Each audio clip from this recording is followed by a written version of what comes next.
Picking up where we left off, folks. This is still the same recording session as part 7, I just split it at the point where I'd started making preparations for Bee Queen. The main challenge with fighting Bee Queen solo is dealing with the ludicrous number of adds that she spawns. There are dozens of solo strategies against her, but they all involve separating her from her drones in some way. These strategies tend to fall into 4 categories. 1. Exploit pathing differences between the Bee Queen and her minions. Joe Schmo Cool Stuff discovered a way to do this using an elaborate maze of fences, and French Tomahawk found a simpler version using a single wall.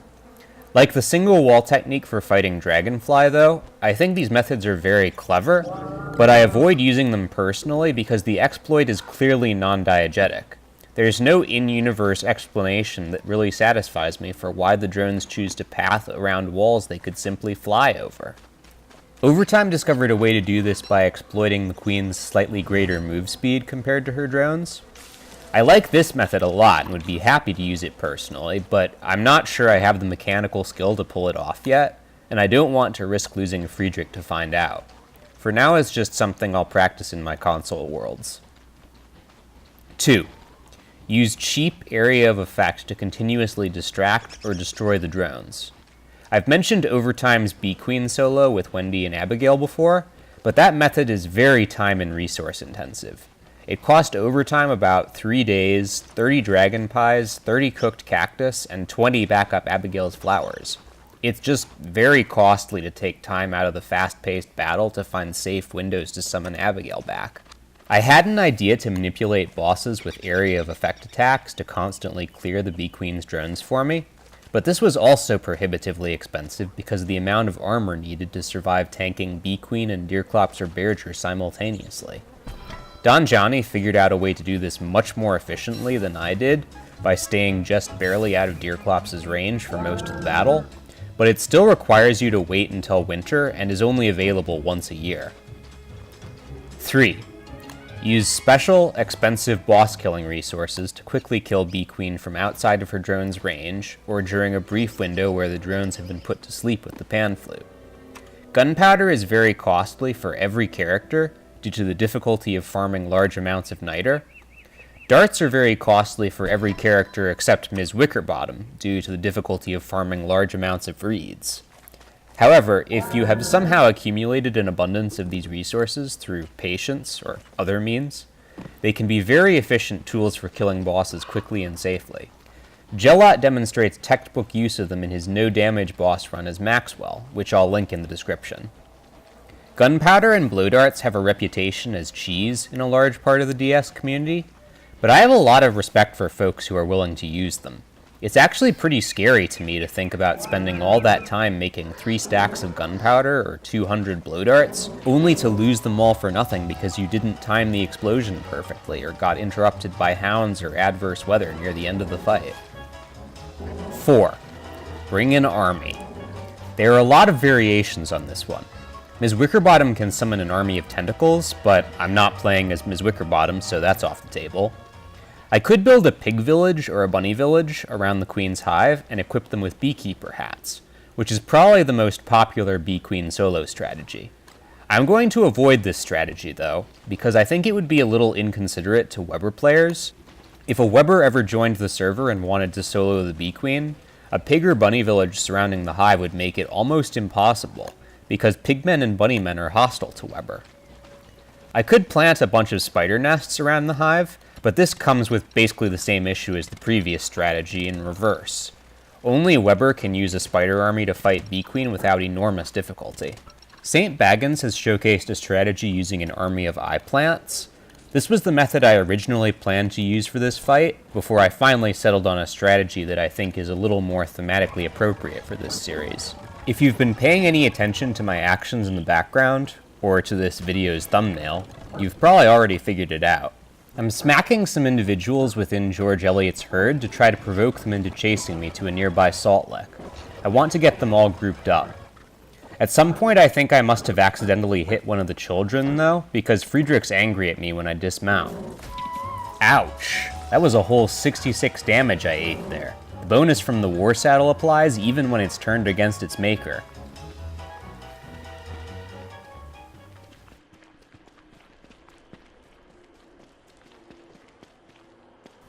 It was an honest mistake, buddy. We cool? We cool.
Today is the last day of spring.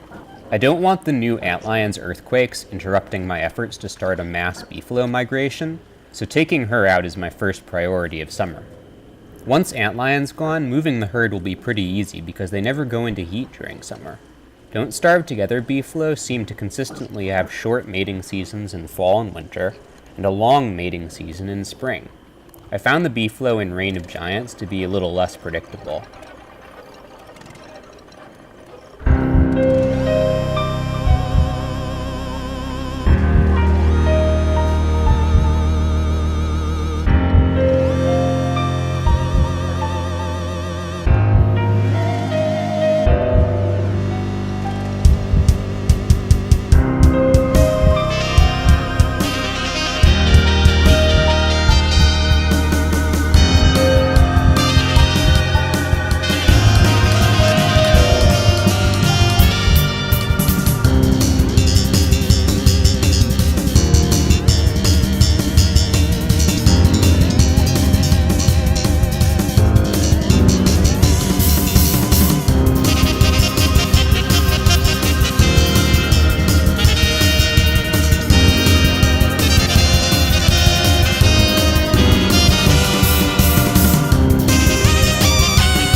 I've crafted a chilled amulet from a blue gem and 3 gold.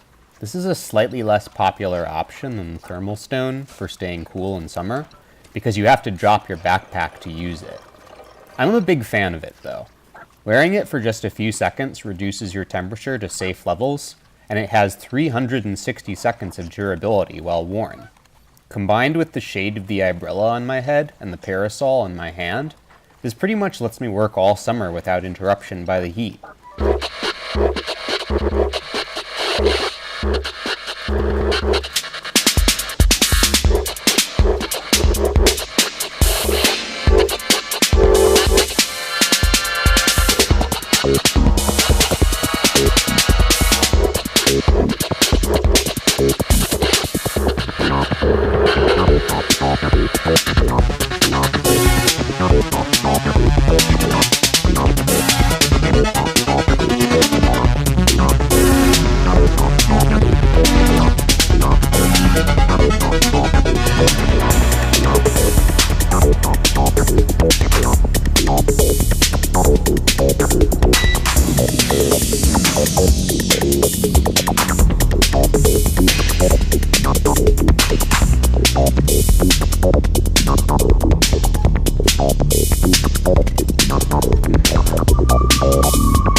It's not easy to count the exact size of a large herd of beefalo.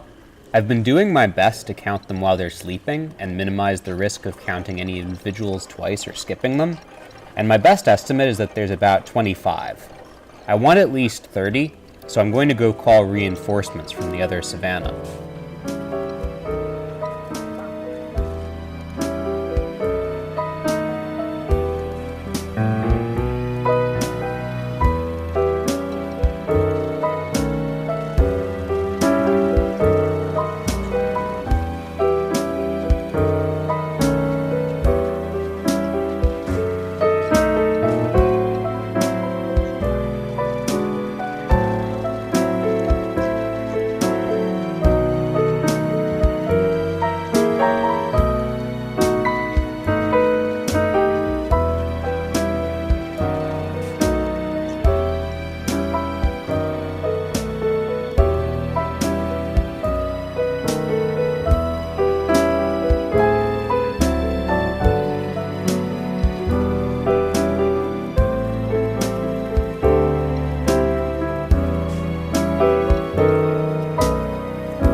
I believe that DST beefalo go into heat on the morning of the 4th day of fall and stay in heat until the morning of the 7th, but I'm not positive yet, so I'm going to check on them periodically. At some point I plan to make an almanac with this kind of information so that I can refer to it in the future, but I haven't gotten around to it yet.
Friedrich got a little excited and joined the battle before I had time to remount him. I used the pan flute to pause the fight before things got out of hand. Now we're in business.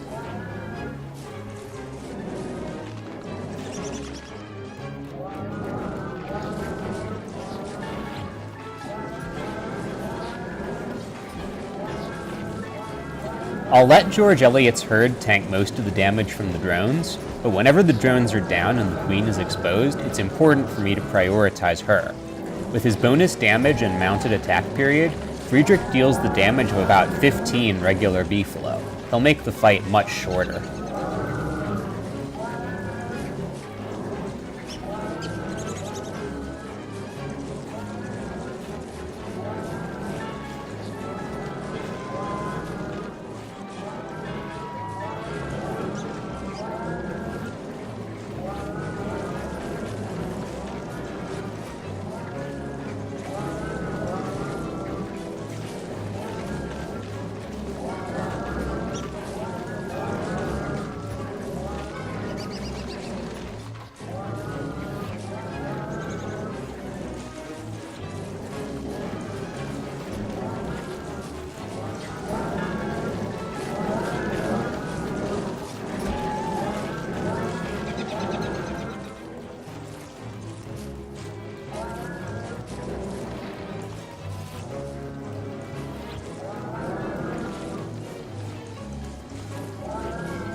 The beefalo's biological rhythm must be a powerful thing to make them fall asleep in the middle of mortal combat.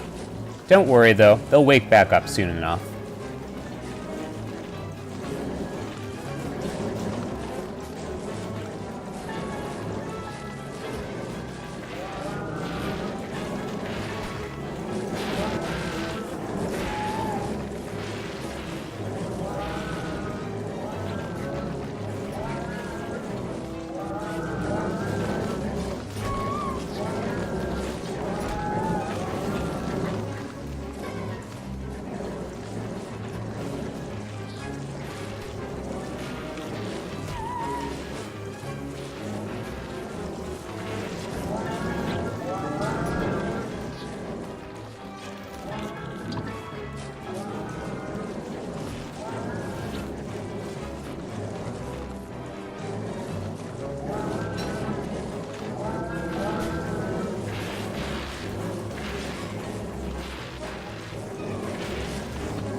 That's all for this episode, folks.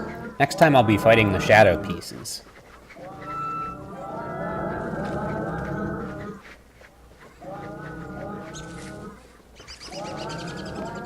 Actually, on second thought, that's not all for this episode. I want to wear the Bee Queen's crown before I go.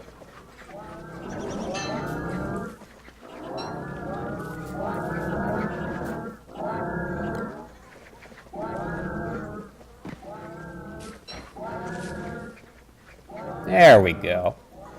Later.